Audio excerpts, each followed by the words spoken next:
Hi అండి. మనం శివుడికి పిండి దీపాలు పెడతాం కదా! కార్తీక మాసం వస్తే.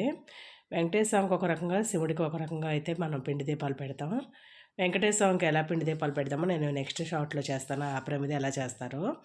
ఇదైతే శివుడికి చేసే ప్రమిద. ఈ ప్రమిద ఎలా చేస్తారు? పూజ ఎలా చేసుకోవాలి? నెక్స్ట్ ఈ పూజ చేసిన ప్రమిదను కూడా ఏం చేయాలో కూడా మొత్తం అంతా వీడియోలో డీటెయిల్‌గా చెప్తాను.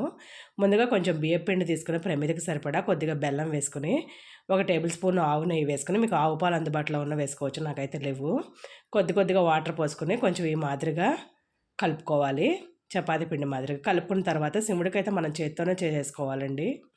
ఓన్లీ అడ్డనామాలే పెట్టుకుంటాం కాబట్టి ఇలా చేత్తో చిన్నగా ప్రెస్ చేసుకోవాలి. చిన్నగా హోల్ చేసుకొని అలా చుట్టూ సవర తీసుకుంటా, ఏమన్నా ఎక్కడ పగుళ్ళు లేకుండా చక్కగా సవర తీసుకుంటా ప్లెయిన్‌గా చేసేసుకోవటమే.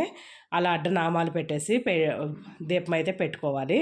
మర్నాడు ఇది దీపం కొండెక్కిన తర్వాత మర్నాడు ఇది ఇలా చక్కగా నలిపేసుకొని ఎక్కడ పడితే అక్కడ పారేయకండి. ఇలా మొక్కల్లో వేసి కాస్త వాటర్ పోసేసుకోవటమే. వీడియో నచ్చితే ప్లీజ్ డూ సబ్స్క్రైబ్.